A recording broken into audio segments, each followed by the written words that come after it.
આપણે સત્સંગમાં મારી ગુરુ પરંપરાની વાતો કરી રહ્યા છીએ. હવે આપણે વિશ્રામઘાટ પર જઈએ. ત્યાં આગળ ગુરુ શિષ્ય બંને આરામ ફરમાવી રહ્યા છે. ગઈકાલે મેં આપને સમજાવ્યું હતું કે મુંબઈ છોડી અને ટ્રેન દ્વારા બંને ગુરુ શિષ્ય સાંજના સમયે વિશ્રામઘાટ પર આવ્યા છે. આ હું જે વાત કરું જે ઈસવીસન 1932 સાલની વાત છે. આપણે સત્સંગમાં અત્યારે યોગની સિદ્ધિઓની વાતો સમજવાનો પ્રયત્ન કરી રહ્યા છીએ. આ યોગીઓ આજ 1932 એટલે આમ તો એવા છે તો આજકાલની જ વાતો કહેવાય, કારણ કે આ પુસ્તક જેને લખ્યું છે એ રાજર્ષિ મુનિ અત્યારે પણ કાયાવરણમાં હયાત છે. હું એમને 2 વાર મળી ચૂક્યું છું. અને આ જે સ્વામી શબ્દ બોલીએ છીએ એ 1981 એમને સમાધિ લીધી. અને જે એમના ગુરુ સ્વામી પ્રણવાનંદ અને જેને આપણે મહાત્મા કહીએ છીએ, દાદાજી કહીએ છીએ, એ તો હવે થોડાક સમયમાં આપણી વાતોમાંથી અદ્રશ્ય થશે અને ક્યારે પાછા આવશે એ નક્કી નથી. એટલે એ તો માનો કે કદાચ કાયમના છે, કારણ કે એમના વિશે બહુ ઘટસ્ફોટ આ સાહિત્યમાં મળતો નથી બહુ. પરંતુ એ જે યોગ સિદ્ધિના જે ચમત્કારો છે એ આપણને સમજવાનો પ્રયત્ન કરવો પડશે કે કેવી કેવી સિદ્ધિઓ યોગીઓ પાસે હોય છે. હવે સાંજનો સમય છે. વિશ્રામઘાટ પર બંને ગુરુ શિષ્ય આવે છે. સ્નાન કર્યું છે શ્રી યમુનાજીમાં. લખ્યું છે કે વિશ્રામઘાટ, આપણે તો વૈષ્ણવો છીએ, આપણે તો વિશ્રામઘાટ શબ્દથી પૂરેપૂરા બધા પરિચિત છે કે ભગવાને જ્યારે શ્રી કૃષ્ણએ અને બલરામે જ્યારે કંસ વધ કર્યો ત્યારે સર્વપ્રથમ આ વિશ્રામઘાટ પર આવીને ભગવાને વિશ્રામ કર્યો, તો માટે આ ઘાટનું નામ પડ્યું વિશ્રામઘાટ. બંને ગુરુ શિષ્ય મથુરા સ્ટેશનથી ચાલતા વિશ્રામઘાટ પર આવેલા છે. સાંજનો સમય જે સ્નાન કર્યું છે, આરતીના દર્શન કરે છે. ધીરે ધીરે ભીડ ઓછી થતી ગઈ છે અને બંને જણાએ વિશ્રામઘાટ પર એક એકાંત સ્થાન જોઈ અને ત્યાં આડું લંબાવ્યું અને રાત પસાર કરી છે. ગઈકાલે આપણી વાત આટલે સુધી આવી હતી. હવે બીજે જે સવાર થયો, બંને સવારે જાગીને યમુનાજીનું સ્નાન કર્યું. સૂર્યોદય થયો એટલે ત્યાંથી દાદાજી અને બાપુજી નીકળીને સર્વપ્રથમ દ્વારકાધીશના મંદિરે પહોંચ્યા છે. દ્વારકાધીશના મંદિરથી બી આપણે બધા વૈષ્ણવો સુપરિચિત છે. ત્યાં ચતુર્ભુજ મૂર્તિ છે. ભગવાનની 4 ભુજાઓમાં 4 આયુધ ધારણ કરેલા છે. મંદિર વિશાળ છે, સભાખંડ વિશાળ છે. જે વૈષ્ણવ દ્વારકાધીશના મંદિરમાં દર્શન કરતા હોય છે રેગ્યુલરલી જઈને, એમને ખબર છે કે સવારે મંગળામાં ત્યાં આરતી ગવાતી હોય છે કે કરતે સબકા ઉદ્ધાર તુમ, એ પ્રકારનું ચોકડ આરતી ગવાતી હોય છે. ભગવાન તુમારી ચરણો મેં, એ પ્રકારે એક આરતી. અત્યારે શબ્દો મને પૂરેપૂરા યાદ આવતા નથી. અને દ્વારકાધીશની મેઇન દર્શન ખુલે છે, આરતી નહીં પણ દર્શન ખુલે છે. એ પ્રકારે વૈષ્ણવ વર્ષોથી આ ભજન તો ગાતા હોય છે. હવે દર્શન તો થઈ ગયા. દર્શનાર્થીની મોટી ભીડ જામેલી છે. 15 મિનિટ સુધી લખે છે કે દાદાજી અને બાપુજી 15 મિનિટ સુધી શાંત ચિત્તે ભગવાનના દર્શન કર્યા છે. પછી વચ્ચેના ખુલ્લા ચોકમાં આવી અને એક સાઈડમાં થોડી જગ્યા શોધી કાઢી કે જ્યાં અવર જવર ઓછી હોય. તો દાદાજીએ ઊંચા ઓટલા પર જઈને પોતાનો ઊંચો બિછાવ્યો. પોતે ઓટલા પર બિરાજ્યા. બાપુજી એમની નજીક નીચેના ભાગમાં બેઠા છે અને 2-3 મિનિટ ત્યાં વીતી છે દ્વારકાધીશના મંદિરમાં એ લોકોને જે ઊંચા ઓટલા પર બેઠા પછી. અને ત્યાં જ એક દર્શનાર્થી યાત્રાળુમાંથી એક સજ્જન ખુશ થતા દાદાજીની પાસે આવ્યા છે. તે સજ્જનની થેલીમાંથી એક મોટો સુંદર ફૂલોનો હાર કાઢ્યો, દાદાજીને પહેરાવ્યો. પછી દાદાજીએ સાત દંડવત પ્રણામ કર્યા. દાદાજી સમક્ષ હાથ જોડીને તે સજ્જન બેસી ગયા. તેમની આંખોમાંથી પ્રેમાશ્રુ વહેતા હતા. આના પરથી બાપુજીને લાગ્યું કે આ કોઈ ભાવુક ભક્ત છે અને દાદાજીથી પરિચિત જણાય છે, એટલે એમને દાદાજીને આવી રીતે અભિવાદન કર્યું છે, માન આપ્યું છે. હવે તે ભક્તે પ્રાર્થના કરી કે ગુરુદેવ, હું આ મંદિરમાં આવ્યો મેં આપણને સુતમને જરાય વાર લાગી નથી, અને આપણે જોઈને સીધો જ હું આપની પાસે આવ્યો છું કે ભક્તિ કરું. તો દાદાજીએ કહ્યું કે જો તારે દર્શન કરવાના બાકી હોય તો પહેલા દર્શન તું કરી આવ, પછી આપણે વાત કરીએ. દાદાજીની આજ્ઞા સાંભળીને સજ્જન ઉઠ્યા અને પહેલા તો ભગવાનના દર્શન કરવા માટે નિજ મંદિરમાં ગયા. એ ગયા એટલે બાપુજીએ દાદાજીને પૂછ્યું કે આ સજ્જન આપણા કોઈ પરિચિત હોય એવું લાગે છે.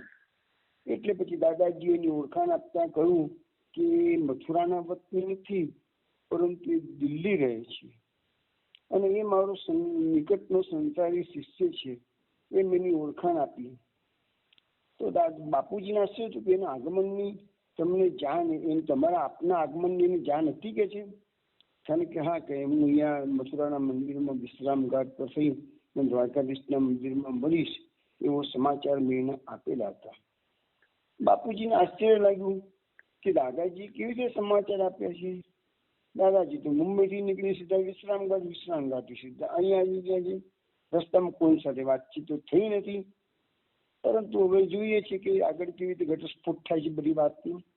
એટલામાં તો પેલા સજ્જન આવી ગયા દ્વારકાધીશના દર્શન કરીને.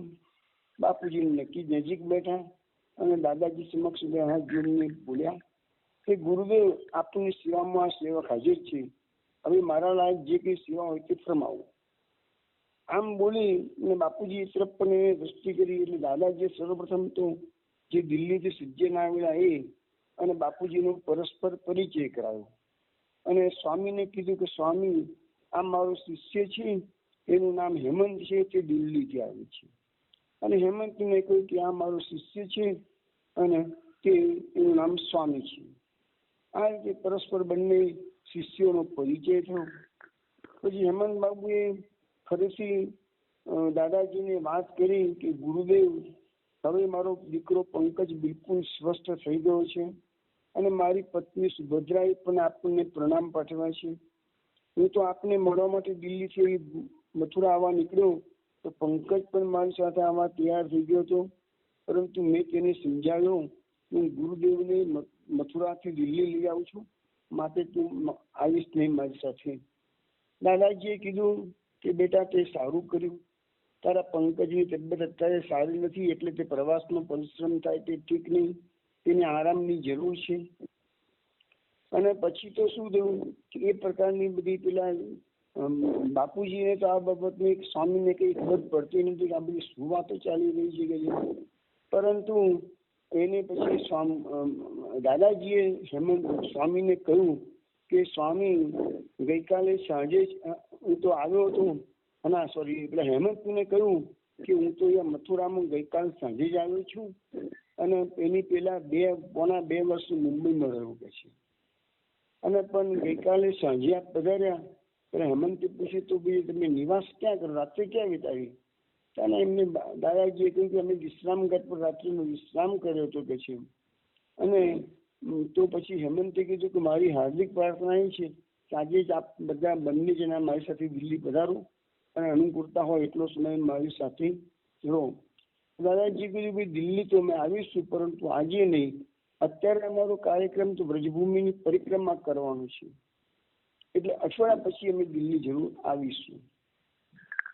હેમંતે કીધું કે મેં સુભદ્રાને કહ્યું છે કે હું સાંજ સુધીમાં ગુરુદેવને લઈને દિલ્હી જરૂર આવી જઈશ, તો આપની આજ્ઞા હોય તો હું પણ આપની સાથે બ્રજયાત્રામાં જોડાઈ છું.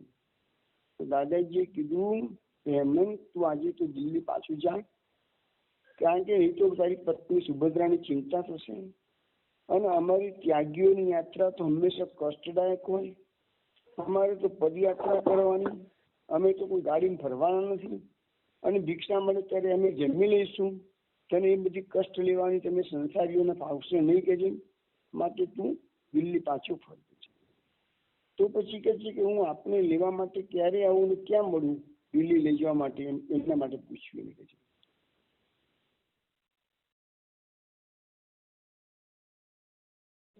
તારું સરનામું તું આ મારા સ્વામીને આપી દે કે છે. હેમંત બાબુએ પોતાનું દિલ્હીનું સરનામું બાપુજીને આપી દીધું, લખાઈ દીધું ડાયરીમાં. પછી હેમંત બાબુએ દાદાજીને વિનંતી કરી કે આપ આજ્ઞા આપો તો અત્યારે ભોજનની વ્યવસ્થા કરીને પછી હું દિલ્હી પાછું ફરું પછી. દાદાજીએ કીધું કે બેટા મારે તો ભોજનની આવશ્યકતા નથી, પણ આ સ્વામી ભૂખ્યો થયો છે એટલે તું એક કામ કરીને કે એને હોટલમાં લઈ જા અને કોઈ જગ્યાએ ભોજન કરાવી લે. એટલે હેમંત અને સ્વામી બંને જણા મથુરાની કોઈ હોટલમાં જમવા માટે ગયા છે. દાદાજી અત્યારે દ્વારકાધીશના મંદિરમાં વિશ્રામ કરી રહ્યા છે. બંને જણ જમવા ગયા ત્યાં જમતા જમતા સ્વામીની જોડે હેમંત બાબુએ જે વાતો કરી છે એ તમને એનો સાર જણાવું છું. કે હેમંત બાબુએ પરિચય આપતા કીધું કે ભાઈ એમ કે હેમંત બાબુ પોતે બંગાળી હતા. એમનો ઉછેર કલકત્તામાં થયો હતો. એમના પિતા અને બંકિમ બાબુના પિતા બંને મિત્રો હતા. અને આથી હેમંત બાબુ અને બંકિમ બાબુ વચ્ચે પણ પહેલેથી સારો સંબંધ કલકત્તાથી જ હતો. હેમંત બાબુ ઉંમરમાં બંકિમ બાબુ કરતા દરેક 10 વર્ષ નાના હતા. બંને વચ્ચે સારી એ જમાનામાં ફ્રેન્ડશીપ હતી. પણ લગ્ન થઈ ગયા પછી હેમંત બાબુ બિઝનેસ માટે દિલ્હી જઈને આવ્યા. દિલ્હી વસ્યા હતા. એમના પત્નીનું નામ સુભદ્રા દેવી હતી.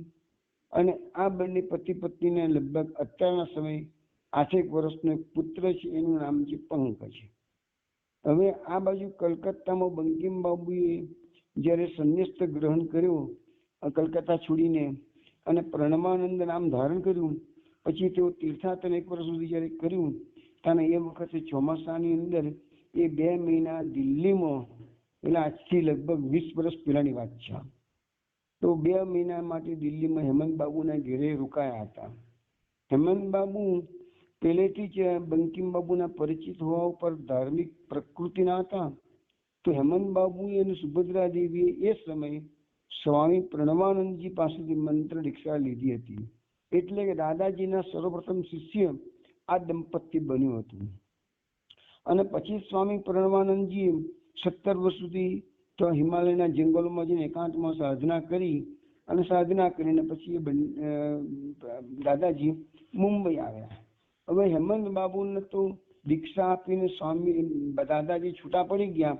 ત્યાર પછી હેમંત બાબુ પાસે છેલ્લા 20 વર્ષથી કોઈ પણ પ્રકારના સમાચાર હતા નહીં કે અમારા ગુરુદેવ અત્યારે ક્યાં છે અને શું કરી રહ્યા છે. પરંતુ શું થયું, હેમંત બાબુનો એકનો એક છોકરો પંકજ એ થોડા દિવસ પહેલા જ અચાનક દિલ્હીમાં શીતળાનો ભોગ બન્યો છે અને શીતળાનો રોગ થયો છે. ડોક્ટરોએ એની ટ્રીટમેન્ટ ખૂબ સારી કરી, પરંતુ રોગ કાબુમાં આવવાને વચ્ચે વધતો જ ગયો. અને આપણે બધાને ખબર છે કે એ જમાનાની અંદર 1932 સાલની વાત છે. એ જમાનામાં શીતળા રોગ મટતો હતો, શીતળાની રસી શોધાઈ હતી નહીં. હવે આ બાજુ શું બન્યું કે પંકજની આંખોનું તેજ ઘટવા લાગ્યું. ડોક્ટરોના પ્રયત્ન સફળ થયા નહીં અને પંકજ બિલકુલ દૃષ્ટિ ગુમાવી બેઠો. હવે દિવસે દિવસે પંકજની તબિયત ગંભીર બનતી ગઈ. રાત્રિના લગભગ 11 વાગ્યાનો સુમાર હતો. 2 દિવસ પહેલાની અત્યારે વાત કરી રહ્યા છીએ આપણે. અને પંકજના શ્વાસોશ્વાસ ઘરમાં બંધ પડી ગયા અચાનક જ.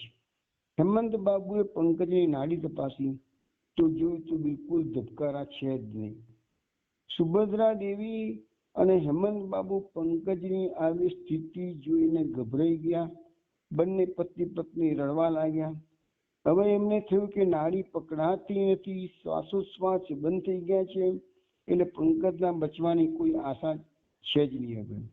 અને ત્યાં એ લોકોને યાદ આવ્યું કે 20 વર્ષ પહેલા અમારા ગુરુજીએ અમને મંત્ર દીક્ષા આપી હતી અને અમુક નિયમો લેવડાવેલા હતા.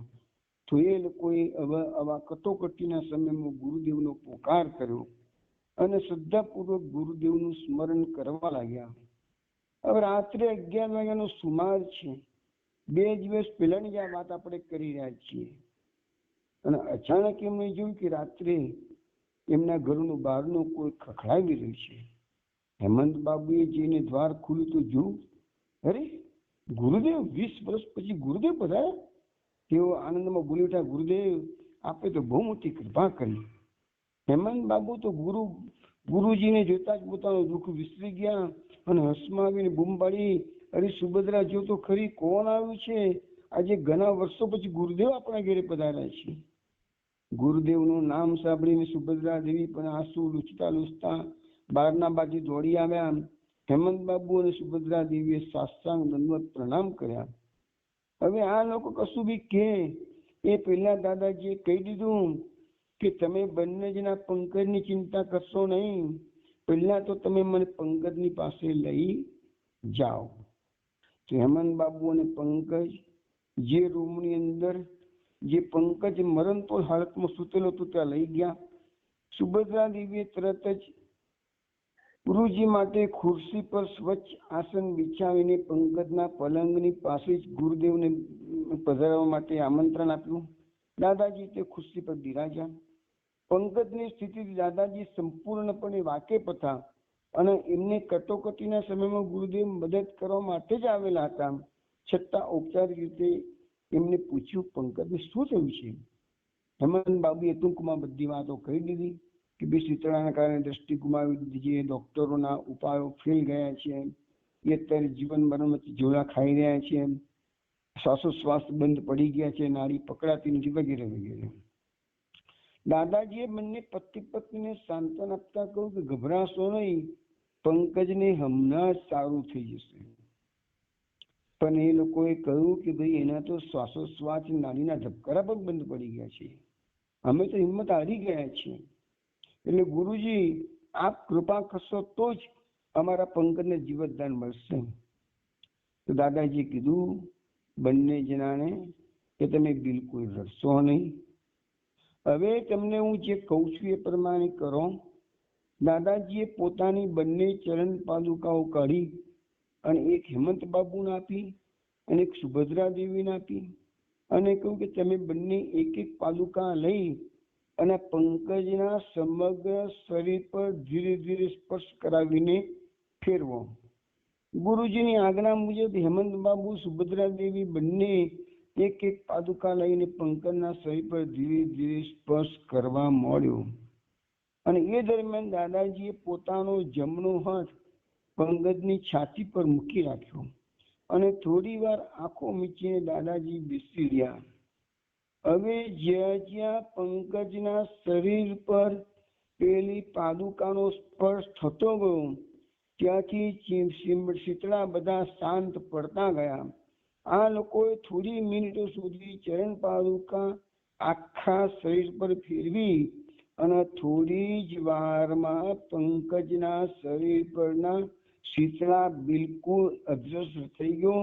શીતળાના કોઈ ચિહ્નો પણ એના શરીર પર દેખાયા નહીં. સંપૂર્ણપણે હેમંત અત્યારે પંકજ સારો થઈ ગયો. દાદાજી આજ્ઞા કરી હવે પાદુકાઓ ફેરવવાની જરૂર નથી. પછી હેમંત બાબુએ પંકજની નાડી તપાસી તો જોયું તો નાડી ધબકતી હતી. શ્વાસોશ્વાસ જે બંધ પડી ગયેલા હતા એ ચાલુ થઈ ગયા.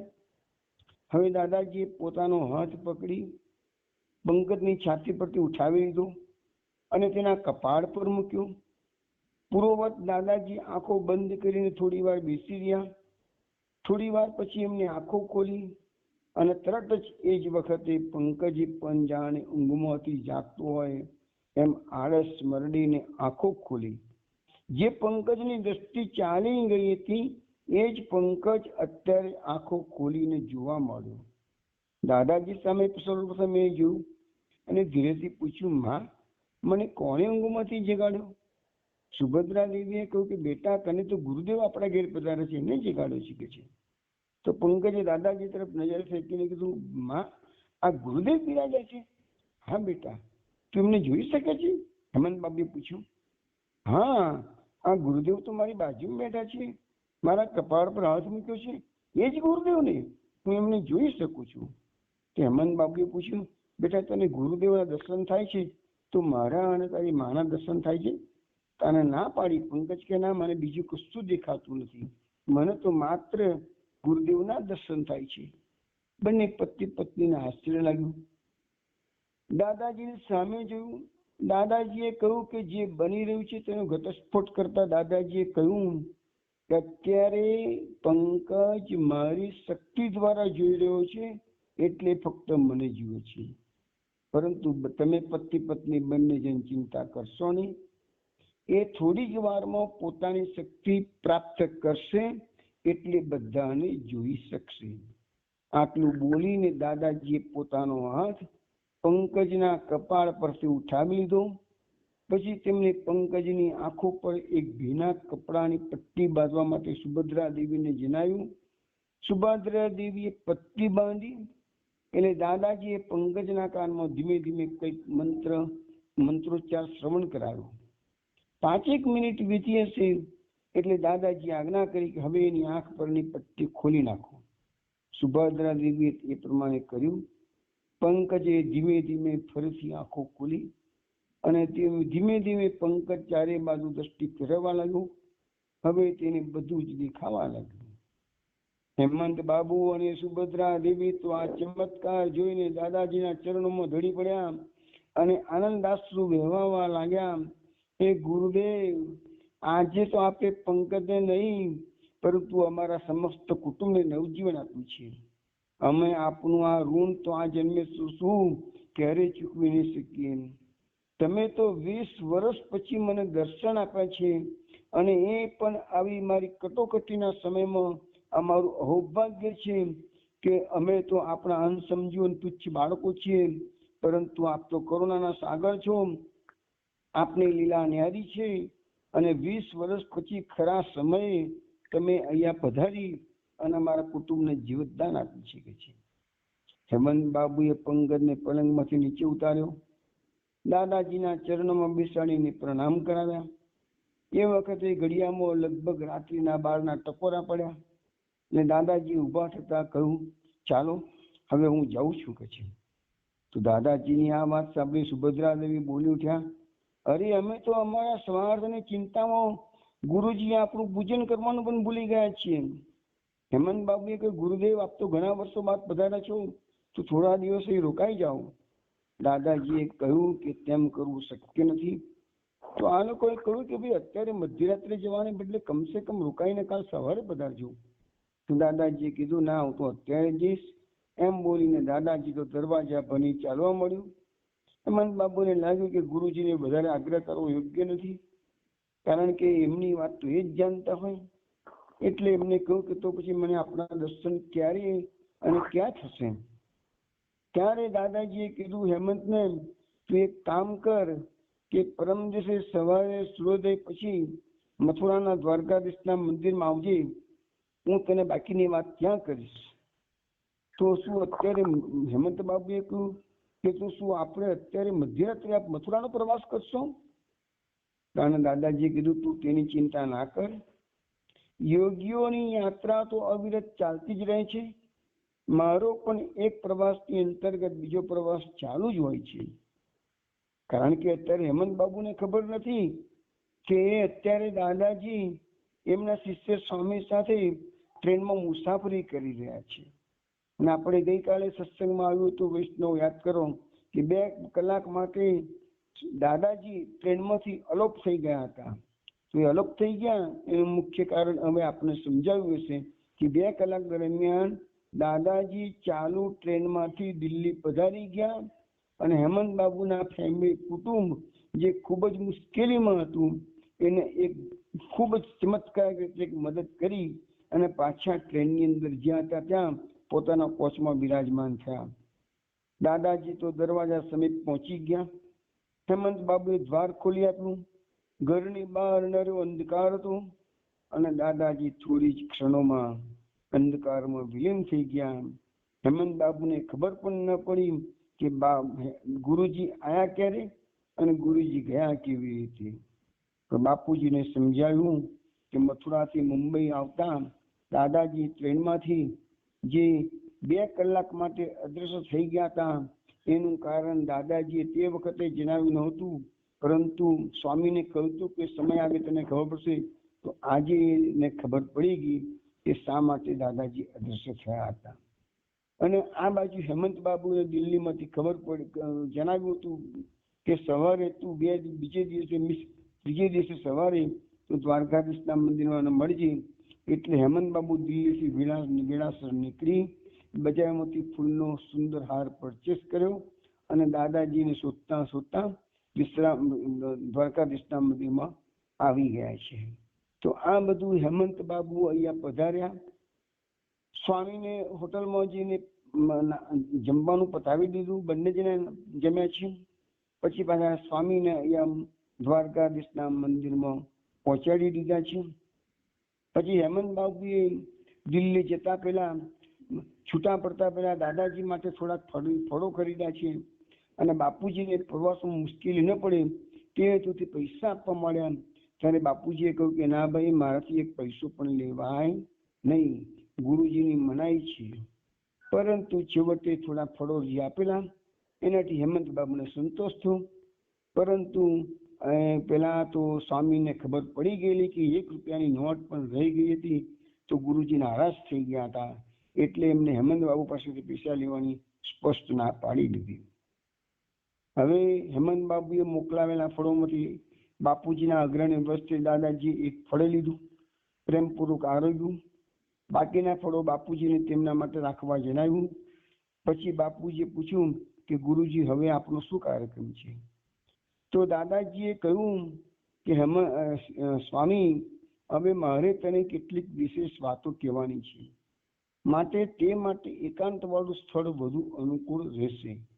અહીંયા દ્વારકાધીશના મંદિરમાં વૈષ્ણવની અવર જવર ઘણી છે, માટે કોઈ એકાંત સ્થળ આપણે શોધી કાઢીએ. એમ કરીને બંને ઊભા થયા. દાદાજી અંગૂઠો, કોપીન, કમંડળ લઈને ચાલતા થયા. બાપુજી પણ પોતાની થીલ લઈને પાછળ ચાલતા થયા. મંદિરમાંથી બહાર નીકળી દાદાજી મથુરાના માર્ગોના ભૂમ્યા હોય તેમ કોઈને પણ પૂછ્યા વગર આગળ ચાલવા લાગ્યા. બાપુજી મથુરાથી અજાણતા, એટલે બાપુજીને તો માત્ર દાદાજીની પાછળ ચાલ્યા સિવાય છૂટકો હતો નહીં.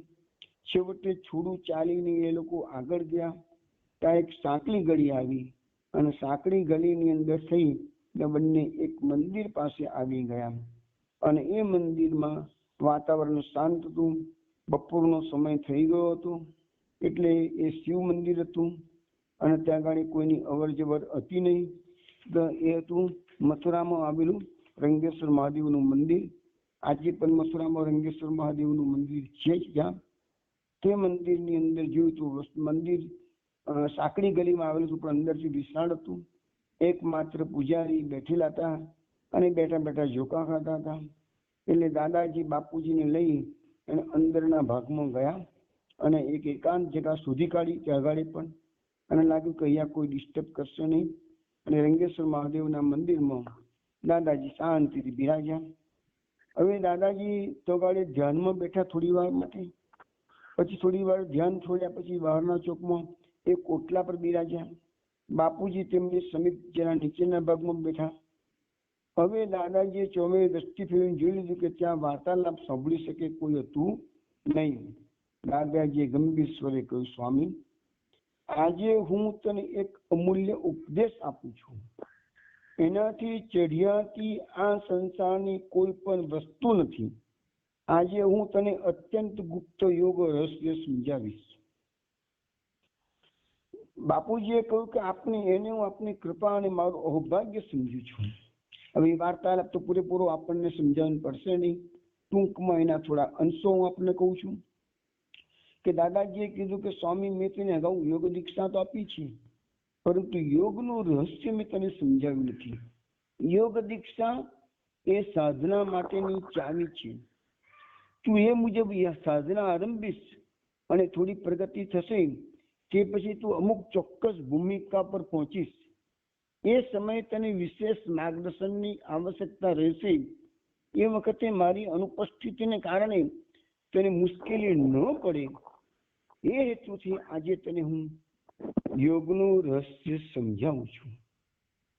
તો બાપુજીએ કીધું, હું યોગ સાધના કરીશ ત્યારે શું આપનું સાનિધ્ય મને નહીં મળતું હોય? તો દાદાજી કીધું, ના, એટલે જ તને અગાઉથી યોગ્ય રસ્તે સમજાવું છું.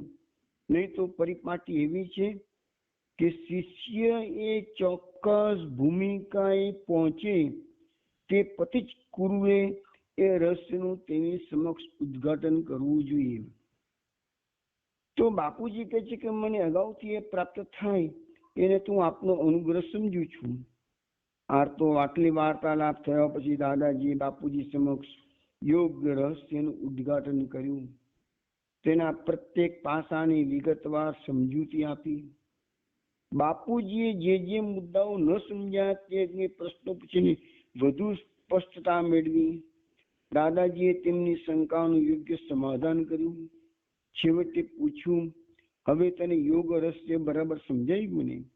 તો ગુરુજી, બાપુજીએ કીધું, આપે જે કહ્યું તે તો બરાબર સાંભળીને યાદ તો રાખ્યું છે, પણ તેના પ્રત્યેક પાસાને સંપૂર્ણપણે સમજવાની ક્ષમતા મારામાં નથી. બાપુજીએ બહુ નિખાલસતાથી જવાબ આપ્યો. તો ગુરુજીએ કીધું, અત્યારે તું યાદ રાખીએ એટલું જ પૂરતું છે. તેનું યથાર્થ સ્વરૂપ તો સ્વાનુભવ દ્વારા જ તને સમજાશે. અને દાદાજી બાપુજીએ કીધું, પણ હું ભવિષ્યમાં ભૂલી ન જઉં તે માટે મારી ડાયરીમાં લખી લઉં? તો ગુરુજીએ કીધું, ના, આ યોગ રહસ્યની કોઈ લેખિત નોંધ રાખી શકાય નહીં, અને એટલે જ ગુરુ દ્વારા શિષ્યને તેની મૌખિક સમજૂતી આપવાની પ્રણાલિકા છે. તો બાપુજીએ કીધું કે આપણા શાસ્ત્રો સંપૂર્ણ છે, એમાંથી સાધકને દરેક બાબતનું માર્ગદર્શન મળી શકે છે. શું શાસ્ત્રમાં યોગ રહસ્ય લેખિત સ્વરૂપે નથી બતાવવામાં આવ્યું? તો દાદાજીએ કીધું કે હમણાં મેં જે તેને સમજૂતી આપી એનો શાસ્ત્રોમાં પણ યોગ રહસ્યનો એવો વિગતવાર ઉલ્લેખ નથી. શાસ્ત્રોમાં આ બધી વાતો ગૂઢ ભાષામાં જ મળી આવે છે. તેમ છતાં યોગ સાધનામાં પર્યાપ્ત પ્રગતિ સાધ્યા સિવાય કોઈ પણ સાધક આ ગુઢાર્થને સમજી શકતો નથી.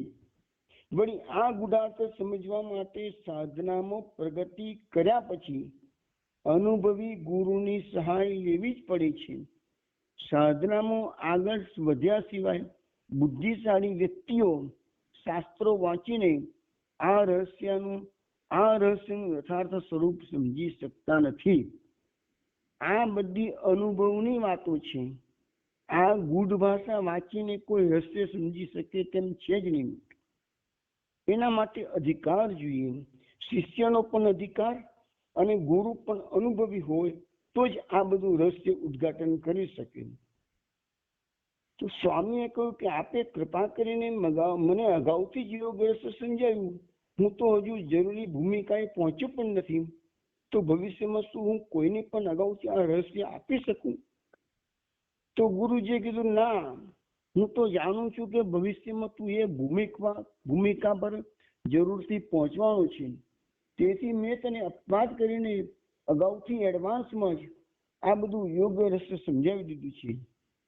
ત્રિકાળ જ્ઞાની ગુરુ જ આવો અપવાદ કરી શકે. બીજાઓએ તો શિષ્ય ચોક્કસ ભૂમિકાએ પહોંચીને અધિકારી પુરવાર થાય પછી જ રહસ્ય બતાવવું જોઈએ. એટલે બાપુજીએ કીધું, આપ ત્રિકાળ જ્ઞાની છો એટલે જાણી શક્યા કે અત્યારે હું ભલે અધિકારી નથી, પરંતુ ભવિષ્યમાં અધિકારી બનવાનો છું. એ જાણીને મને ખૂબ આનંદ થયો. હું સમજુ છું કે આપની કૃપાથી જ હું અધિકારી બનીશ, પણ બીજા સામાન્ય ગુરુઓ શી રીતે જાણી શકે કોઈ શિષ્ય અધિકારી છે કે અનધિકારી?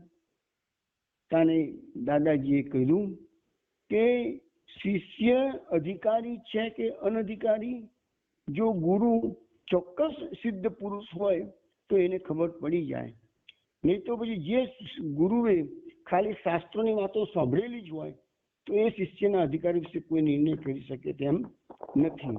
અને જ્યારે એવા શિષ્યને કે જે અનધિકારી છે અને ગુરુજીએ શાસ્ત્રોની વાતો ખાલી સાંભળેલી છે, વાંચેલી છે, સમજ્યા નથી, અને જો એવા શિષ્યને આપવા જાય આ બધું જ્ઞાન, તો તેવા શિષ્યને લાભ થવાને બદલે હાનિ થાય. માટે અનધિકારીને આ રહસ્ય સમજાવાય જ નહીં. આ બધી વાતો તો આગળ કરી દીધી, અને સ્વામીને ખબર પડી કે ભવિષ્યમાં એ અધિકારી બનવાના છે. હવે આગળ વાત કરતા કે છે કે તું તારા કોઈ શિષ્યને આ રહસ્ય તું ત્યારે જ બતાવજે કે જ્યારે તે આવશ્યક ભૂમિકા પર પહોંચીને અધિકારી સાબિત થાય. અનઅધિકારી સમક્ષ આ યોગ રહસ્ય કદાપી પ્રગટ કરીશ નહીં. મહાભારતના હરિવર્ષ ખંડમાં આ યોગની 7 ભૂમિકાઓ વિશેની ચર્ચા વિગતવાર કરવામાં આવેલી છે. હરિવંશ ખંડ પુરાણ છે, સ્વતંત્ર હરિવંશ પુરાણ સ્વતંત્ર પુરાણ છે, એ મહાભારત અંતર્ગત આવે છે. અને એમાં એ પણ લખેલું છે કે જ્યારે શિષ્ય આ 7 ભૂમિકાઓ પસાર કરવા માટે યોગ સાધના કરતો હોય છે, પરંતુ એવું નહીં બની શકે કે એક જ જન્મની અંદર એ 7 સ્ટેજ એ શિષ્ય પસાર કરી લે. પરંતુ યોગ સાધનાની અંદર 7ના બદલે બીજી ભૂમિકામાં પહોંચ્યો હોય, ત્રીજી ભૂમિકામાં પહોંચ્યો હોય કે ચોથી ભૂમિકામાં કે ગમે તે ભૂમિકામાં પહોંચ્યો, અને એ દરમિયાન એ સાધકનો દેહ પડી જાય તો પછી એની ગતિ કેવી રીતે થાય, એને ક્યાં જવું પડશે, બીજો જન્મ એને કેવો હોય, એની બીજા જન્મમાં કેવી પ્રગતિ થાય છે, એ બધું સવિસ્તર વર્ણન હરિવંશ પુરાણમાં મળી આવે છે. તો વૈષ્ણવો સમજવાનો પ્રયત્ન કરજો કે આ આપણી આધ્યાત્મિક યાત્રા એ એક જન્મની નથી. ભલે યોગ માર્ગ હોય કે ભક્તિ માર્ગ હોય, આપણી દુનિયાની પ્રગતિ જે છે, આપણી જે ભૌતિકવાદી પ્રગતિ જે કઈ છે, એ એક જન્મમાં પૂરી કરી પછી બીજા જન્મમાં ત્યાંથી અટકવાનું નથી, ત્યાંથી શરૂ થતું નથી, ત્યાં અટકી જ જવાનું છે. પરંતુ આપણી જે આધ્યાત્મિક યાત્રા છે, બરાબર સમજો વૈષ્ણવો, આપણી જે આધ્યાત્મિક યાત્રા છે એ જન્મો જન્મની યાત્રા છે. એક જન્મની અંદર આપણે જે દોષોને જીતી ચૂક્યા છીએ અને જે વસ્તુ પર આપણો વિજય, આપણા મનના જે કામ, ક્રોધ, લોભ, મોહ, મદ, મત્સર, આ બધા અનેક દુર્ગુણો છે, એ જ આપણા ખરા શત્રુઓ છે. એ જ આપણને ધર્મની અંદર ધર્મ પછાડે છે, એ જ આપણને જન્મ મરણના ફેરામાં ચક્રાઓમાં નાખે છે. જ્યાં સુધી યોગ માર્ગ હોય કે ભક્તિનો માર્ગ હોય, જ્યાં સુધી જીવાત્મા 100% શુદ્ધ થતો નથી ત્યાં સુધી પ્રભુની પ્રાપ્તિ બિલકુલ શક્ય નથી. અને એ 100% શુદ્ધિકરણની જે પ્રક્રિયા છે એ અનેક જન્મોની પ્રક્રિયા છે. તમે 1 કે 2 દોષનો આ જન્મમાં વિજય પ્રાપ્ત કરી લીધો એટલે તમે સાવધાન રહેવાનું, બીજા જન્મમાં તમારે એ દોષો પર વિજય મેળવવાની જરૂર નહીં પડે. બાકીના જે દોષો રહી ગયા છે એના પર તમારે વિજય મેળવવાનો છે.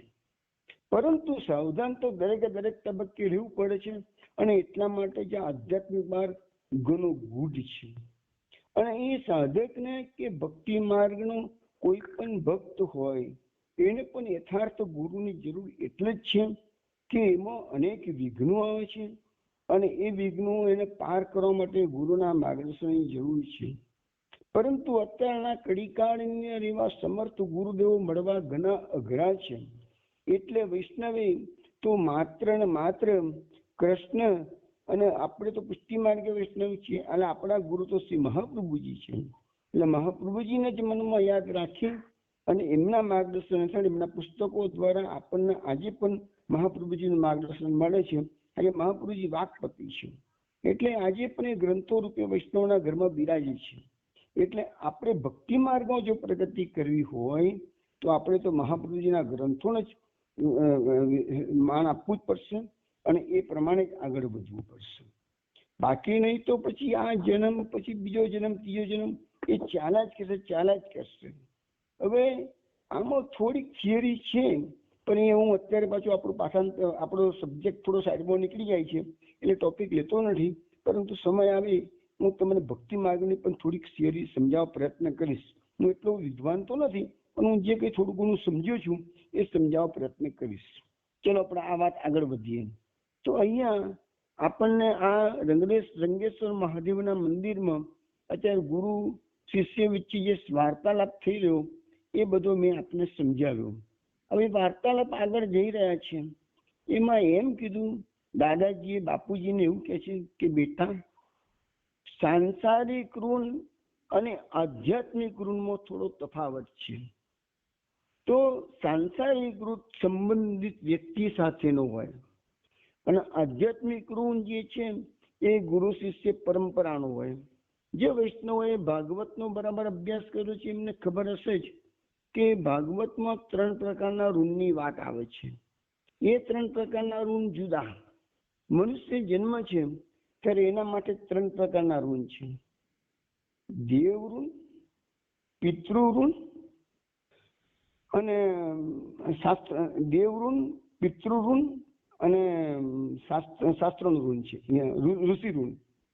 તો આ 3 પ્રકારના જે ઋણો છે એમાં કેવું છે કે પિતૃ ઋણ તો બે આપણા પિતાએ આપણને મા બાપે જન્મ આપ્યો છે એટલે આપણે આપણી વંશ પરંપરા આગળ ચલાવવાની અને માતા પિતાની પાછળ જે આપણી સેવા કરવાની કે શ્રાદ્ધ તર્પણ વગેરે ક્રિયાઓ કરવાની જે આપણી ફરજ છે એ પૂર્ણ કરો તો તમે પિતૃ ઋણમાંથી મુક્ત થઈ શકો. હવે જે દેવ ઋણ છે એ દેવ ઋણ એ યજ્ઞ અગાદી કર્મ, દાખલા તરીકે સૂર્ય આપણને પ્રકાશ આપે છે, વાયુ દેવતા આપણને વાયુ આપે છે, પછી આપણને વરુણ દેવ છે આપણને પાણી આપે છે. એવી રીતે દરેકે દરેક દેવોના અધિકારમાં જે વસ્તુઓ છે એ તે દેવની આપણે ઋણ ચૂકવવું પડે. એના માટે યજ્ઞ અગાદી કર્મ કરવાની શાસ્ત્રોની આજ્ઞા છે. અને ત્રીજું ઋષિ ઋણ. તો ઋષિ ઋણ એટલે શું છે કે આપણા ઋષિ મુનિઓએ અનેક વર્ષો સુધી ગુફાઓમાં રહી તપસ્યા કરી અને આપણા માટે શાસ્ત્રોનું એક બંધારણ તૈયાર કર્યું છે. તો આપણે શાસ્ત્રોનો અભ્યાસ કરવો અને શાસ્ત્ર પ્રમાણે જીવન જીવીએ તો જ આપણે ઋષિ ઋણમાંથી મુક્ત થઈએ. જ્યાં સુધી આપણે 3 પ્રકારના ઋણમાંથી મુક્ત નહીં થઈ શકું ત્યાં સુધી આપણું જન્મ મરણની પ્રક્રિયા ચાલુ જ રહેવાની છે. અહીંયા જે વાત કરી રહ્યા છે બાપુજી ને સમજાવી રહ્યા છે ગુરુદેવ, એ સાંસારિક ઋણ અને આધ્યાત્મિક ઋણ બેનો થોડીક ડિફરન્સ પડે છે. અહીંયા આપણને એવું સમજાવવામાં આવે છે કે એક સાંસારિક ઋણ કોને કહે છે. અત્યારે જે ગુરુજી વાત કરી રહ્યા છે એની વાત હું કરું છું. તો એક વ્યક્તિ બીજી વ્યક્તિ પાસેથી થોડાક પૈસા ઉધાર લીધા. હવે પૈસા ઉધાર લીધા અને એને પછી જ્યારે ભવિષ્યમાં પોતાની સ્થિતિ સારી થઈ એટલે વ્યાજ સાથે પાછું એ ઋણ ચૂકવવાનો વારો આવે તો જેની પાસેથી જે પૈસા ઉધાર લીધા છે એને જ એ વ્યક્તિએ વ્યાજ સાથે પાછા આપે તો જ એ ઋણમાંથી મુક્ત થઈ કહેવાય. પણ એકની પાસેથી પૈસા લીધા અને બીજાને ડોનેશન કરી લે અને એમ કહે કે ભાઈ મેં તો પૈસા લીધા છે પણ મેં તો પૈસા ખર્ચી નાખ્યા છે ધર્મના માર્ગે, તો એમાંથી ઋણમાંથી મુક્તિ મળતી નથી. આ વાત થઈ સાંસારિક ઋણની. પણ આધ્યાત્મિક ઋણમાં શું છે કે ગુરુ શિષ્યને માર્ગદર્શન આપે છે, વિદ્યાનું દાન કરે છે. તો એ ગુરુ પાસેથી શિષ્યનું ઋણ ચડી ગયું, શિષ્યના માટે ગુરુનું ઋણ ચડી ગયું, પણ એ શિષ્ય એ વિદ્યાનું દાન પાછું ગુરુને કરવાનું નથી, પરંતુ શિષ્ય પરંપરા આગળ ચલાવી અને એ ઋણમાંથી મુક્ત થવા માટે પોતાના જે મેન શિષ્ય હોય એને પણ કમસે કમ એ વિદ્યાનું દાન કરવું પડે, ત્યારે એ ગુરુના ઋણમાંથી મુક્ત થાય. તો આધ્યાત્મિક ઋણમાં શું છે કે ગુરુ શિષ્ય પરંપરા આગળ ચલાવવાની છે. અને સાંસારિક ઋણમાં શું છે કે જેની પાસેથી લીધું તેને જ પાછું આપવાનું છે. જો નથી આપતા ને તમારું મૃત્યુ આવી ગયું તો તમારું એ દેવું એ ઋણ તમારું માથે ચાલુ જ રહેવાનું છે. જે ભોગવવા માટે બીજા જન્મમાં પણ તમારે ગમે તે પ્રકારે પણ પેલી વ્યક્તિ પાસેથી જે પૈસા અગાઉના જન્મમાં લીધા છે એ પૂરા કરવા જ પડશે. નહીં તો ત્યાં સુધી એ તમારી જન્મ મરણની પ્રક્રિયા છૂટવાની નથી. તો આ સંસારિક ઋણ અને આધ્યાત્મિક ઋણની વાત અત્યારે જે ગુરુદેવ સમજાવી રહ્યા છે એ વાત મેં આપણે એકદમ શોર્ટમાં કરી દીધી. હવે આ બધી વાતો કર્યા પછી બાપુજીએ ખાતરી મેળવવાના હેતુથી પૂછ્યું કે ગુરુજી તો પછી આપે મને જે યોગ રહસ્ય આપ્યું તે જ શું ભવિષ્યમાં કોઈ મારા શિષ્યને આપું તો ઋણ મુક્ત થઈ શકીશ? તો કે હા, કોઈ અધિકારી શિષ્યને આપીશ તો જ. તો અધિકારી શિષ્ય ન મળે તો ઋણ મુક્તિ મેળવવા માટે અનધિકારીને પણ આ રહસ્ય ના આપી શકાય? કારણ ગુરુદેવ કહે છે ના, અનધિકારીને આ રહસ્ય આપવાથી તું ઋણમાંથી મુક્ત થતો નથી. તો પછી બાપુજીએ પૂછ્યું આ જન્મ મેં મને કોઈ અધિકારી શિષ્ય ન મળે તો શું મારા પરનું ઋણ ચૂકવ્યા વિના રહી જશે? તો કે હા, જો આ જન્મે ઋણ તું અદા નહીં કરી શકું તો એ ઋણ લઈને તારે ફરી જન્મવું પડશે, ફરીથી યોગ સાધના કરવી પડશે અને બીજો યોગ્ય અધિકારી શિષ્ય તને નહીં મળે અને ત્યાં સુધી તારી આ પ્રક્રિયા ચાલુ રહેશે. તો પછી કે બીજા જન્મમાં એ જીવાત્માને યોગ રસની વિસ્મૃતિ થઈ ગઈ હોય તો શું? તો કે છે કે બીજા જન્મમાં એ સાધકને ફરીથી યોગ સિદ્ધ ગુરુ મળશે અને એ યોગ રહસ્ય પાછું એને યાદ કરાવી દેશે, એટલે એને એ યોગ રહસ્ય સમજવામાં બીજા જન્મમાં કઈ વાર લાગશે નહીં. તો પછી બાપુજીએ કીધું મારે હવે ચિંતા કરવાની જરૂર નથી, કારણ કે આપ તો સિદ્ધ છો. છતાં પણ મારી એક પ્રશ્ન છે, તું બોલ બેટા, તારી શંકાનું સમાધાન પૂરેપૂરું આજે તું મેળવી લે. તો કે છે કે બાપુજી પૂછે છે કે ગુરુજી, શું આ જન્મમાં મને કોઈ અધિકારી શિષ્ય મળશે કે કેમ? તો ગુરુજી કહે છે તારી આદત મુજબ ભવિષ્યની વાત જાણવા માટે તું બહુ લલચાયેલો રહે છે કે છે. તારા શિષ્ય કહે છે ગુરુજી હું શું કરું, આપ તો સર્વજ્ઞ છું, હું અલ્પજ્ઞ છું, એટલે મારાથી આવી વાતો સ્વાભાવિક રીતે પૂછ્યા વિના રહી શકાતું નથી. પણ જો આપણાથી ઉત્તર આપ્યા વિના ન રહી શકાય તો ઉત્તર આપો, આ માટે મારો દુરાગ્રહ તો નથી જ. ત્યારે દાદાજીએ કીધું બેટા સ્વામી, ભવિષ્યમાં તને તો તોડા બંધ શિષ્યો મળવાના છે. તો બાપુજી કીધું શું મને એટલા બધા અધિકારી શિષ્યો મળશે? તાને ગુરુજી કહે છે અલ્યા અધિકારીના તો કઈ ટોળા હોય, હું તો સામાન્ય શિષ્યોની વાત કરું છું. તો બાપુજી પૂછે હું તો અધિકારી શિષ્ય વિશે પૂછું છું. તો કે છે ગુરુજી તું અત્યારે શુક્રાઈની ચિંતા કરે છે, જ્યાં મારા તને આશીર્વાદ છે, તને એક અધિકારી શિષ્ય તો અવશ્ય મળી જશે.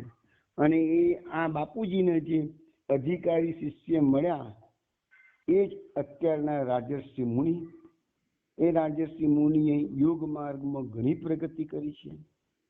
આજે પણ એ રાજર્ષિ મુનિ કાલોલની પાછળના બાજુના મલાવ આશ્રમમાં અને આ બાજુ કાયાવરણમાં લકુલી મહાદેવના અંદર આશ્રમ છે લોકોનો, ત્યાં બિરાજે છે. લગભગ 90 વર્ષનું આયુષ્ય છે, કારણ કે આ રાજર્ષિ મુનિનો જન્મ 1931માં થયો હતો. અને રાજર્ષિ મુનિ ગવર્મેન્ટમાં ક્લાસ 1 ઓફિસર હતા અને લગભગ 40 વર્ષની ઉંમરે એમને આ કૃપાલવાનંદ જે આપણે બાપુજી કહીએ છીએ એ જ હવે આગળ જતા ખબર પડશે કે એ જ કૃપાલવાનંદજી થયા. અને એ કૃપાલવાનંદજીના વિશ્વભરની અંદર હજારો અનુયાયીઓ થયા છે. યોગ માર્ગમાં ખૂબ સુંદર પ્રગતિ કરી છે. અને કૃપાલવાનંદજીના જે પટ્ટ શિષ્ય છે રાજર્ષિ મુનિ, જે આજે પણ 90 વર્ષની ઉંમરે યોગ માર્ગનું બધાને માર્ગદર્શન આપી રહ્યા છે. અને ડિવાઇન લાઈફ સોસાયટી એ લોકોએ ડિવાઇન સોસાયટી બનાવેલી છે એ લોકોએ.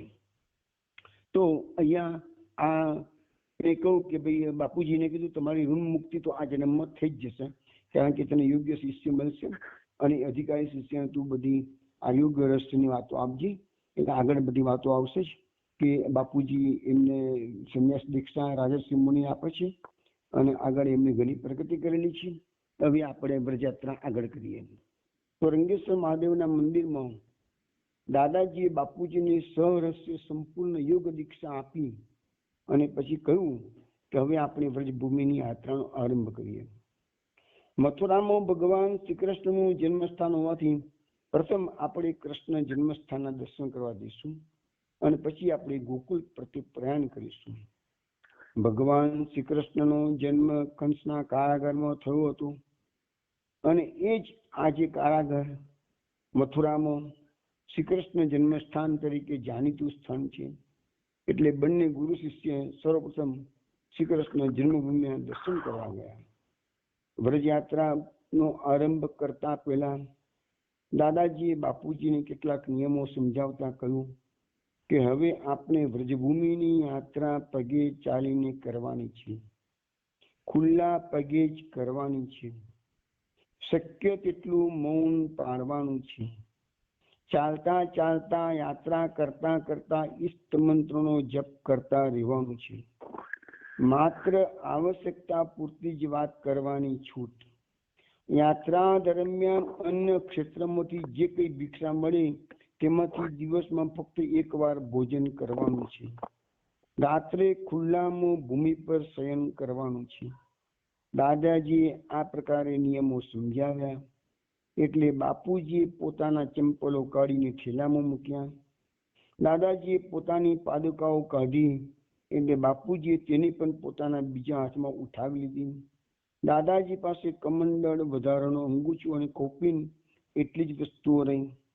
અને યાત્રા શરૂ કરતા પહેલા બાપુજીએ દાદાને વિનંતી કરી, ગુરુજી, આપની યાત્રા દરમિયાન મૌન ધારણ કરવાની આજ્ઞા તો કરી, પરંતુ આ બ્રજભૂમિની યાત્રા તો પ્રથમવાર કરું છું, એટલે હું અહીંના પવિત્ર સ્થળો અને તેના મહત્વથી અજાણ છું. તો એ સ્થળોને કે તેના મહત્વને જાણ્યા વિના યાત્રા કરવાથી માત્ર પગની કસરત થશે. હું માનું છું કે સમજણપૂર્વક યાત્રા કરવાથી જ લાભ થાય. એટલે આવશ્યકતા જણાય ત્યારે આપ મને પવિત્ર સ્થાનો અને તેના મહત્વ વિશે સમજૂતી આપવા માટે કૃપા કરજો. દાદાજીએ કીધું, ભલે, જ્યારે આવશ્યકતા જણાશે ત્યારે હું તને ટૂંકમાં સમજૂતી આપતો રહીશ, પરંતુ તારા મનમાં કંઈક પ્રશ્ન ઉઠે તો તેને તું સંઘરી રાખજે, અને સાંજે આપણી યાત્રા જ્યારે વિરામ લે ત્યારે તારે મને પૂછવાનું અને એ વખતે ચર્ચા કરીશું. આટલી સ્પષ્ટતા થયા પછી બંને પદયાત્રાનો આરંભ કર્યો. સર્વપ્રથમ બંને ગુરુ શિષ્ય શ્રી કૃષ્ણ જન્મ ભૂમિ પર પહોંચ્યા. ત્યાં દર્શન કરીને બંને ગોકુળ તરફ પ્રયાણ કર્યું. યાત્રાધામ તરીકે ગોકુળનું મહત્વ ઘણું છે, કારણ કે ભગવાન શ્રી કૃષ્ણે સઘળી બાળ લીલાઓ ગોકુળમાં જ કરી છે. એ બધી બાળ લીલાઓની સ્મૃતિ શ્રદ્ધાળુ ભક્તોના માનસ પર તાજી કરાવતા ગોકુળમાં અનેક પ્રાચીન અને પવિત્ર સ્થાનો આવેલા છે. હાલમાં જૂના અને નવા ગોકુળમાં દાદાજી અને બાપુજીએ મુખ્ય મંદિરોના દર્શન કર્યા. ભગવાનની બાળ લીલાઓ સાથે સંકળાયેલા થોડાક સ્થળો જોઈ અને સૂર્યાસ્ત સમયે બંને ગુરુ શિષ્ય રમણ રેતી નામના સ્થળે પહોંચ્યા છે. રમણ રેતીનું વાતાવરણ અત્યંત શાંત, નૈસર્ગિક છે. કુદરતી એકાંત અને શાંતિ ઉપલબ્ધ હોવાથી તે સ્થળે ઘણા સાધકો, સંન્યાસીઓ અને સંતો ઘાસની પર્ણકુટી બનાવીને રહે છે. જપ ધ્યાન સાધના ત્યાં કરવામાં આવે છે. સંન્યાસીઓ તો ક્યારેક પર્ણકુટી છોડીને બીજે વિચરણ કરવા પણ નીકળી પડે, ત્યારે પર્ણકુટી ખાલી પડે, તેમાં વળી કોઈ બીજો સંન્યાસ આવી પડે અને રહેવા લાગે. ત્યાં પર્ણકુટી પર કોઈ માલિકી હક જમાવતું નથી. તો રમણ રેતી પહોંચ્યા પછી દાદાજી આવી ખાલી પર્ણકુટી શોધી અને બાપુજીને સીધા ત્યાં લઈ ગયા અને કહ્યું કે સ્વામી, આપણે આ પર્ણકુટીમાં રાત વાસો કરવાનો છે.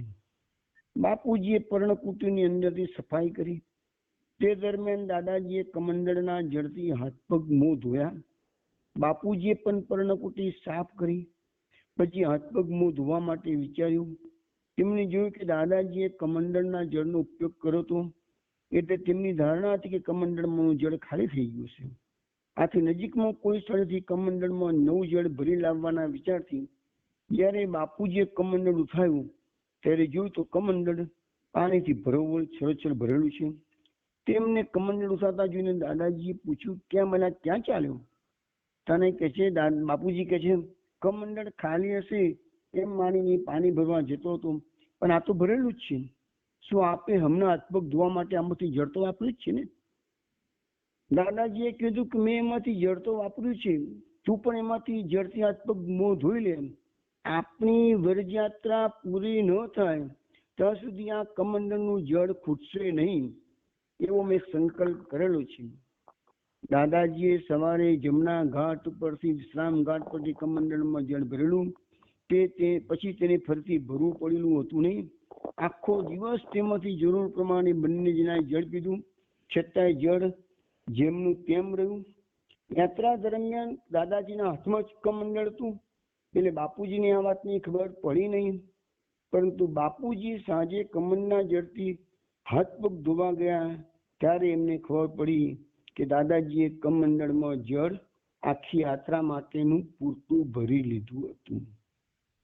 એટલે કે કમંડળ તો નાનું હતું, પરંતુ એવો સંકલ્પ કરેલો કે કમંડળમાંથી જળ જરાય ઓછું થાય નહીં. બાપુજીએ સવારે મથુરામાં હેમંત બાબુ સાથે ભોજન કર્યું હતું અને યાત્રા દરમિયાન એક જ વાર જમવાનું હતું, એટલે રાત્રે ભોજનનો પ્રશ્ન હતો નહીં. પરંતુ દાદાજીએ બાપુજીને કહ્યું, સ્વામી, તું ચાલીને થાકી ગયો હોઈશ, ભૂખ લાગી હશે, તારી થેલીમાં હેમંત બાબુ આપેલા ફળો છે, તું ખાઈ લે, તો બાપુજીએ થેલીમાંથી ફળો કાઢીને દાદાજી સમક્ષ ધર્યા. દાદાજી એક ફળ ખાધું, પ્રસાદી રૂપે બાપુજીને પાછું આપ્યું. પછી બાપુજીએ પ્રેમપૂર્વક બાકીના ફળોનો પ્રસાદ ગ્રહણ કર્યો. બાપુજી ફળો ખાઈ લે તેટલી વારમાં દાદાજી પર્ણકુટીમાં એક બાજુએ સમાધિ લગાવીને બેસી ગયા. અંધારું થઈ ગયું હતું, થાક લાગ્યો હતો, એટલે બાપુજીએ પણ એક લંબાવ્યું અને નિદ્રાધીન થયા. હવે બીજા દિવસનો સવાર થયો. પ્રાતઃકર્મથી બંને વહેલા પરવારી ગયા. પદયાત્રા આગળ ધપાવવાની છે.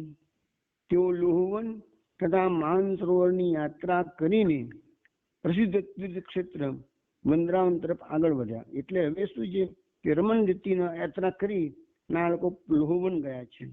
લોહવનથી એ લોકો ચાલતા ચાલતા માનસરોવર યાત્રા કરવા ગયા અને માનસરોવરથી વૃંદાવન તરફ આગળ વધી ગયા છે. આપણે વૈષ્ણવો જે 84 કોષની પરિક્રમા કરીએ છીએ એ રૂટ આ લોકોએ નથી પકડ્યો. આ લોકોએ જે રૂટ પકડ્યો છે એ કદાચ એમ કહું તો ખોટું નથી કે આપણે જે પ્રકારે જઈએ છીએ નથી, થોડી વિરુદ્ધ ડિરેક્શનમાં આ લોકો રૂટ પકડ્યો છે. આપણે ગોકુલ છેલ્લું આવે છે, આ લોકો ગોકુલ પહેલું લીધું છે. એટલે ગોકુલથી લોહવન, લોહવનથી માનસરોવર. હવે જે વૈષ્ણવ 84 કોષની પરિક્રમા કરવા ગયા છે એને ખબર છે કે આપણે વૃંદાવનથી માનસરોવર જઈએ છીએ. તે વખતે વર્ષમાં જમનાજી ક્રોસ કરવા જ પડે છે. તો અહીંયા આ લોકોએ માનસરોવરથી વૃંદાવન ગયા. હવે વૃંદાવન તરફ આવવા માટે જમનાજી ક્રોસ કરવા જ પડે. સાયંકાળ થવાની, આખો દિવસ ચાલ કરે, કારણ લોહવન ગયા, માનસરોવર ગયા, વૃંદાવન આવવાનું છે. સાયંકાળ થવાની તૈયારી હતી. બંને ગુરુ શિષ્ય યમુના નદી પાસે આવી પહોંચ્યા. હવે માનસરોવરથી વૃંદાવન જવું હોય તો યમુના તો પાર કરવી પડે. યમુના નદીમાં પાણીનો પ્રવાહ વધારે હતો અને હોડી સિવાય સામે કિનારે પહોંચવાનું મુશ્કેલ હતું.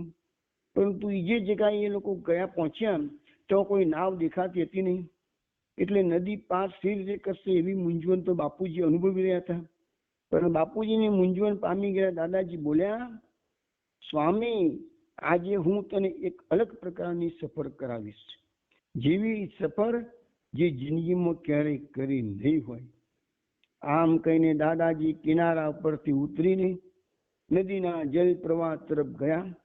બાપુજી તેમની પાછળ પાછળ ચાલ્યા. પ્રવાહની નજીક પહોંચ્યા એટલે દાદાજીએ પોતાના હાથમાંનો અંગૂછો પાણીની સપાટી પર બિછાવી દીધો અને બાપુજી તરફ જોઈને કહ્યું કે ચાલ તો અંગૂછા પર ચડી જા. અંગૂઠા એટલે આપણી પોતડી. એ પોતડી દાદાજીએ પોતાની જે પોતડી હતી એ પાણીની ઉપર બિછાવી દીધી અને જાણે કે લાકડાનો તરાપો ના હોય એવી એને બનાવી દીધી. અને પોતાના શિષ્યને કહે છે, તું આ તરાપા પર એટલે અંગૂછા પર તું ચડી જા કે છે. બાપુજી તો અચકાયા. એમને વિચાર કર્યો કે પાણીમાં તો અંગૂછો ભીનો થઈ જાય અને એમાં પાછા પોતે ચડે તો યમુનાજીમાં ડૂબી જ જાય કે છે, તળિયે જ પહોંચી જાય કે છે. બાપુજીની ચિંતા સમજી ગયા દાદાજી. એટલે કીધું, કેમ તું શું વિચારે છે? તો શિષ્યએ કહ્યું, ગુરુજી, હું અંગૂઠા પર ચડું તો મારા વજન તે અંગૂછો અને બંને મેં ડૂબી જઈશું. તો ગુરુજીએ કીધું, તેની ફિકર ન કર, મારા આદેશ પ્રમાણે કર. બાપુજી પણ દાદાજીની અસાધારણ યોગ શક્તિઓથી પરિચિત હતા. એટલે તેમની આજ્ઞા પાછળ કંઈક રહસ્ય હશે. વિચારીને જરા દળતા એક પગ મૂકીને અંગૂછા પર ચડ્યા. બીજી જ ક્ષણે તેમના મનમાંથી સંદેહ નીકળી ગયો, કારણ કે અંગૂછો પાણીથી જરાય ભીંજાયો હતો નહીં અને લાકડાના પાટિયાની માફક કડક બની ગયો હોવાથી ડૂબતો પણ ન હતો. બાપુજીને લાગ્યું કે પોતે પાણી પર તરતા લાકડાના કોઈ તરાપા પર ઉભા હતા. દાદાજીએ પોતાનો એક હાથ બાપુજી તરફ લંબાવતા બીજો આદેશ આપ્યો, હવે મારો હાથ તું પકડી રાખજે. બાપુજીને આ બીજો આદેશ બરાબર પસંદ પડી ગયો. કોઈ પણ શિષ્યને પોતાના સદગુરુનો હાથ પકડવાની તક મળે તો કોઈ કચાશ રહેવા દે ખરો? ગુરુ છોડવાનું કહે તો એ હાથ ન છોડે, બરાબર કચકચાવીને પકડી રાખ્યો. બાપુજીએ પણ પોતાની થેલી નીચે અંગૂછા પર મૂકી દીધી. દાદાજીનું કાળું બરાબર જોરથી પકડી રાખ્યું. તેઓ હજી વિચારે કે ગુરુજી હવે શી કરામત કરશે. અને ત્યાં તો દાદાજી જળ સપાટી પર ચાલવા લાગ્યા. તેમની સાથે બાપુનો અંગૂછાનો તરાપો પણ યમુનાજીના નીર પર સરકવા લાગ્યો અને જોત જોતામાં તો બંને યમુનાજીનું વિશાળ પટ પાર કરીને સામે કિનારે પહોંચી ગયા. બાપુજી અંગૂઠા પરથી પોતાની થેલી લઈને નીચે ઉતર્યા કે તરત દાદાજીએ અંગૂઠો ઉઠાવી લીધો અને પોતાના ખભા પર પૂર્વવત મૂકી દીધો અને જાણે કંઈ ન મળ્યું હોય તેમ ચાલવા લાગ્યા. અને બાપુજીને પોતાનું કુતૂહલ વ્યક્ત કરતા અંગૂઠાને જરા અટકી લીધું. જોયું તો અંગૂઠો જરાય ભીનો હતો નહીં અને જે લાકડા જેવો થઈ ગયો હતો તે અત્યારે કાપડ જેવો નરમ થઈ ગયેલો હતો. બંને ગુરુ શિષ્ય વંદરાવન આવી ગયા છે. સાંજ ઢળી ચૂકી છે એટલે ત્યાંથી નજીકમાં આવેલા બંસીવટના પવિત્ર સ્થળે બંને પહોંચ્યા છે. આ બંસીવટ વંદરાવન ક્ષેત્રમાં આવેલું ઘણું પવિત્ર મનાય છે. શ્રી કૃષ્ણ ભગવાને બંસીવટ પર અનેક રાસલીલાઓ આચરેલી છે. સમસ્ત વ્રજભૂમિ પવિત્ર છે, કારણ કે ભગવાન શ્રી કૃષ્ણે ગોપ ગોપીઓ સાથે અનેક અલૌકિક લીલાઓ અહીંયા કરી છે. એ ભૂમિના જળ અને રજ ભગવાનના શ્રી ચરણોના પુનિત સ્પર્શથી પાવન બનેલા છે. ગોકુળ, નંદગાંવ, ગોવર્ધન, ગિરિરાજ, મથુરા, મધુવન વગેરે વગેરે સ્થળોએ ભગવાને અનેકવિધ લીલાઓ કરેલી છે. તેમ છતાં વૈષ્ણવો વંદરાવનને શ્રેષ્ઠ માને છે. વંદરાવનમાં પણ અનેક પવિત્ર સ્થાનો છે. તેમાં બંસીવટનું મહત્વ સૌથી વિશેષ મનાય છે. બંસીવટની છાયામાં ભગવાને શ્રી રાધાજી સાથે અનેક રાસલીલાઓ કરી. ત્યાંની રજ અત્યંત પવિત્ર અને મુક્તિદાયક મનાય છે. કોઈ કવિએ પણ બંસીવટનું વર્ણન કરતા ગાયું છે કે વંદરાવન સો વન નહીં, નંદ ગાવ સો ગાવ, બંસીવટ સો બટ નહીં, કૃષ્ણ નામ સો નામ. બીજી એક જગ્યાએ કહેવામાં આવ્યું છે કે બંસીવટ में जाय कर लीजिए दो काम, मुख में व्रज डाल कर बोलिए राधे श्याम. બંસીવટમાં જઈ યાત્રાળુ બે વાત અવશ્ય કરે છે. ધરતીની ચરણરજ વ્રજરજ મુખમાં મૂકી રાધેશ્યામ મંત્રોનો જપ કરે છે. અને દાદાજી અને બાપુજી પણ બંસીવટની પવિત્ર ચરણરજ મુખમાં મૂકી રાધેશ્યામનો પોકાર કર્યો. તે પછી નજીકમાં જ મંદિર હતું ત્યાં પહોંચ્યા. મંદિરમાં સાયંકાળની આરતી થતી હતી એટલે બંને સીધા અંદર દર્શન કરવા ગયા. વૈષ્ણવો અત્યારે બંને જણા અહીંયા ગોપેશ્વર મંદિરમાં મહાદેવના મંદિરમાં આવી ગયા છે. હવે આપણે પણ અહીંયા સત્સંગનો વિરામ આપીએ છીએ. હવે આપણો સત્સંગ આવતા સોમવારે પાછો આગળ વધશે. વ્રજની યાત્રા હજુ તો ઘણી બાકી છે. હવે અવનવા બધા પ્રસંગો બનતા રહેશે. એ બધા આપણે આવતા સોમવારે શ્રવણ કરીશું. જય શ્રી કૃષ્ણ.